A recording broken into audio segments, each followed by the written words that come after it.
night was too quiet for a village that was said to never sleep, and that silence was the first sign that something was wrong. A pale moon hung above the fields like a watchful eye, its glow touching the moss-covered stones of the old well that stood at the heart of the village, a well no one dared to speak about after sunset. Children were warned never to go near it, women whispered prayers whenever they passed by, and men avoided looking at it as if the sight itself carried a curse. But curiosity is stronger than fear, and that is why Arev found himself standing before it that night. The breeze was cold and sharp, carrying a strange odor of damp earth mixed with something metallic, almost like blood.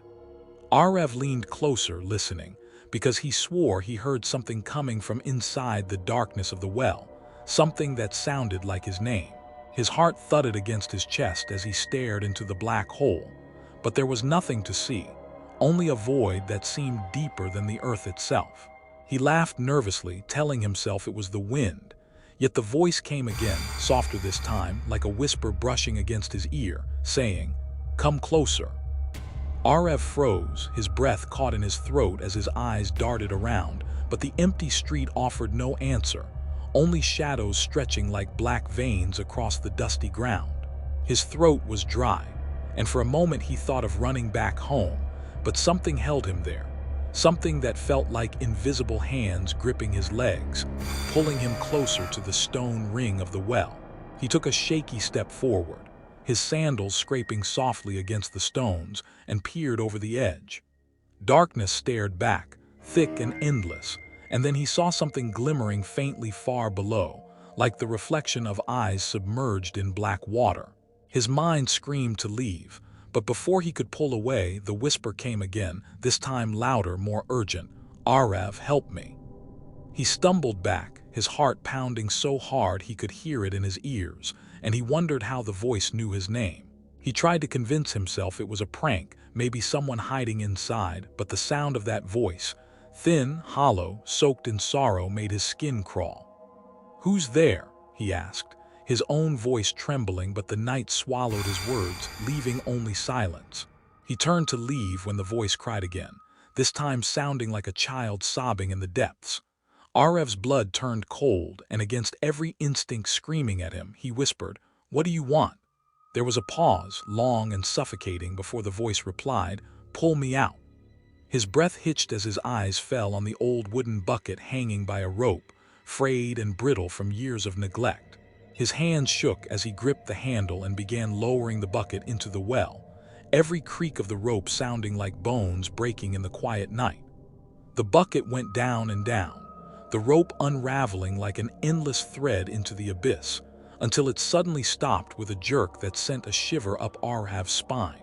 His hands tightened as the rope grew heavy, far heavier than a bucket of water, so heavy it felt like a body clinging to the other end. With his breath ragged, he began to pull, his muscles burning as the rope cut into his palms, and all the while the whispers rose like a chorus of sighs echoing from below, words he could not understand, yet they clawed at his mind like cold fingers. Finally, the edge of the bucket appeared, dripping with something dark and sticky, and then he saw what was inside, and his scream tore through the silence.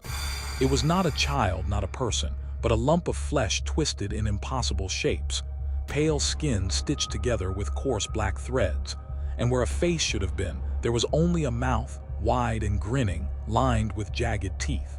The thing twitched, a low gurgling laugh bubbling from its throat, and before Arev could move, it leapt from the bucket and clung to his arm, its teeth sinking deep into his flesh. His scream choked as pain exploded through him, and he flailed, trying to tear it away. But the thing climbed higher, its nails digging into his skin as it whispered in a voice that was no longer hollow but sharp and hungry. "You set me free." Arev stumbled, his foot catching the edge of the well, and for a moment the world tilted, stars spinning above as he fought to keep his balance. But the creature yanked him forward with inhuman strength, and they both plunged into the black throat of the well. The water closed over his head, icy and suffocating, and as he sank, he opened his eyes to see dozens of faces staring back at him from the depths, faces pale and rotting, their mouths moving in silent screams. Hands reached for him, pulling him down where the whispers grew into screams. And the last thing he saw before darkness swallowed him was the grinning mouth of that thing, opening wider than any human mouth could, whispering one final word that chilled his soul: welcome. But that was only the beginning of the nightmare, because Arav did not die that night. He woke to the sound of dripping water, his body aching as if crushed by stones, and when he opened his eyes, he was no longer in the well. He was in a small, damp room with walls made of rough stone, lit by a single lantern that cast long, quivering shadows. The air stank of rot, and from the corners of the room came soft, wet sounds, like something chewing slowly. Arav tried to move, but his arms and legs were bound with ropes soaked in something sticky and dark. His breath quickened as he scanned the room and saw them. Figures crouched in the shadows, their backs hunched, their limbs too long, their hair hanging in wet strands over faces that were barely human. They were whispering, their voices slithering through the air, speaking in a language that scraped against his mind. And when they turned their heads toward him, he saw their eyes, white, glowing faintly like the moon reflected on water. One of them crawled closer, its movements jerky and unnatural.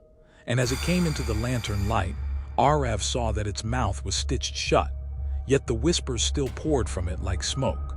The creature tilted its head, studying him, and then reached out with fingers that ended in sharp black nails, tracing them across his cheek before pressing against his lips as if to silence him. Arav tried to scream, but no sound came out, and that was when he realized why. The thing had taken his voice. Arav's chest heaved as terror clawed inside him like a living thing, his mind screaming while his mouth stayed sealed in silence, robbed of its power. His throat moved, but no sound came, only a hollow gasp that made the creatures hiss in unison, their pale faces twitching as though smiling beneath the dripping strands of hair. The one closest to him dragged its nails slowly down his cheek, leaving thin trails of blood that trickled toward his chin. And then it leaned in so close that he could feel the cold rot of its breath seeping into his skin. From behind, another figure crawled out of the shadows, pulling something with it, a wooden crate bound with rusted chains.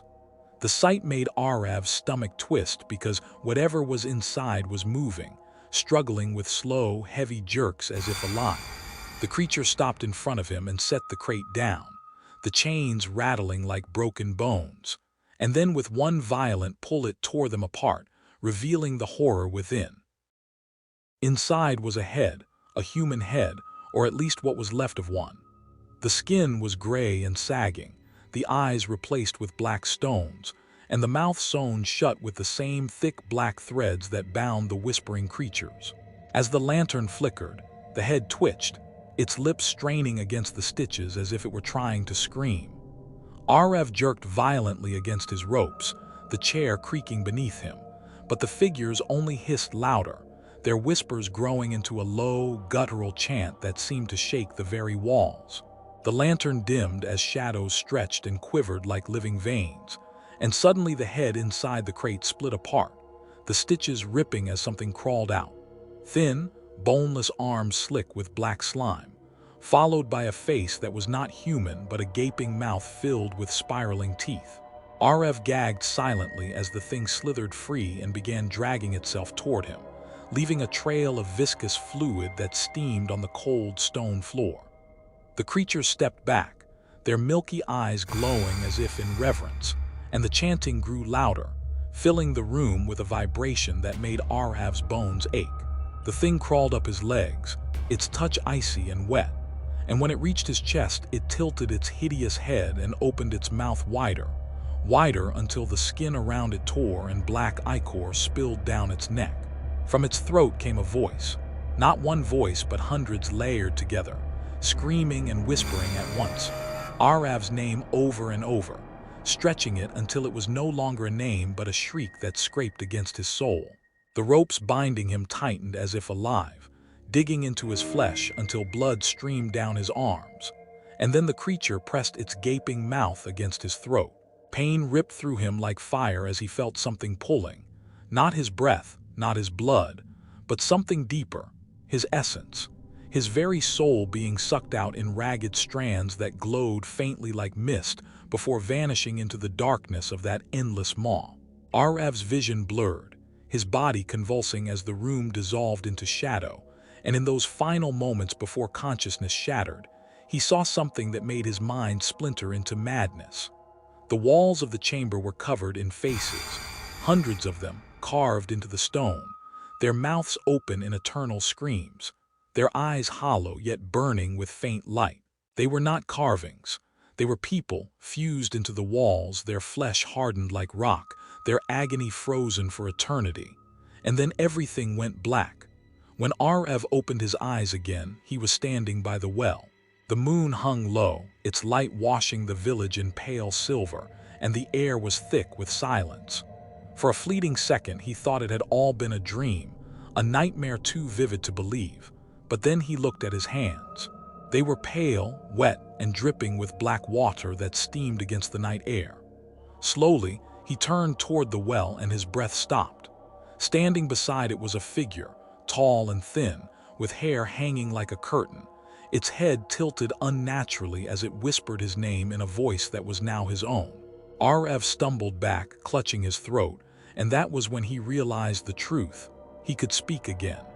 But not in the way he expected, because when he opened his mouth to scream, the sound that came out was not his voice at all. It was the whisper, the same hollow, endless whisper that had dragged him into the dark. From that night onward, strange things began to happen in the village. Cattle were found dead, their bodies twisted as if something had crawled inside and hollowed them out. People disappeared, their shoes left neatly by the well as though they had gone willingly. And every night, just as the moon touched the top of the old banyan tree, villagers heard it, the sound of a bucket creaking on an old rope, lowering into the depths of the well, followed by whispers rising like smoke through the cold night air. They say if you listen closely, you can still hear Arev's voice among them, calling softly for help, begging anyone to pull him out. But those who try never return. And now, when the wind sweeps through the village carrying that faint, mournful sound, the elders warn the children, stay away from the well, for those who lean too close never see the light of day again. They are taken below, where faces line the walls and whispers never end, where a thing older than time waits in the dark for the next curious soul to set it free. The last thing they hear before the water closes over their heads is a single word, spoken in a voice they once trusted,